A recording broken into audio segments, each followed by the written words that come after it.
से थोड़ा सीख सकते हैं। बिल्कुल। तो इस बात को भी जरूर कीजिएगा।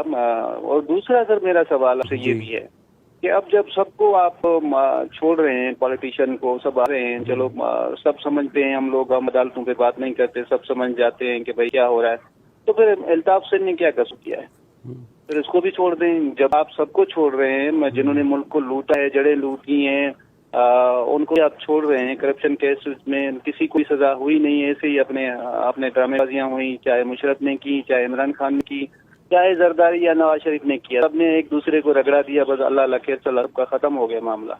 तो फिर उसको भी छोड़ें, उसको भी आवाम पीछे है, उनका भी हक है, कराची शहर के लोग उसको फॉलो करते हैं, आज भी उसके फॉलोअर हैं, तो फिर उसको भी खत्म करना चाहिए, उसको भी आना चाहिए अपने मुल्क। जी बिल्कुल। मेरे ख्याल में देखिए, अल्ताफ हुसैन को अब तकरीबन कोई उनको गए हुए 23 साल हो गए हैं। उन्होंने शहरियत भी तर्क कर दी, वहाँ की शहरियत ले ली।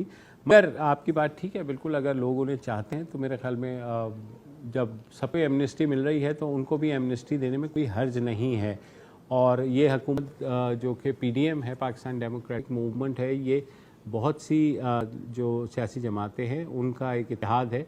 और मुझे याद है बिलावल भुट्टो ने कुछ साल पहले ये कहा था कि वो जो है अल्ताफ हुसैन को गद्दार नहीं समझते। तो मेरे ख्याल में सिंध गवर्नमेंट चाहिए कि वो उनको बुलाएं यहाँ पर, और जो कराची का वोट बैंक है उनका वो उनको पूरा हक होना चाहिए कि वो इस सारे मसले के ऊपर या जो कराची के मामलात हैं उस पर अपना किरदार अदा कर सकें, प्रोवाइडेड कि वो खुद भी आना चाहते हैं या नहीं आना चाहते, ये भी देखना होगा।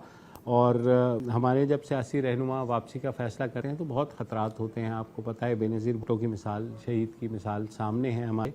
तो बिल्कुल, ये जहाँ तक कराची के मैंडेट की सवाल है तो एक बड़ी तादाद में कराची का मैंडेट अभी भी अल्ताफ हुसैन की जो मुस्लिम लीग जो MQM लंदन है उसको सपोर्ट करता है। अब आप उसे अच्छा समझें ना समझें, लेकिन उनको रिस्पेक्ट करनी चाहिए मैंडेट की। जहाँ तक आपका पहला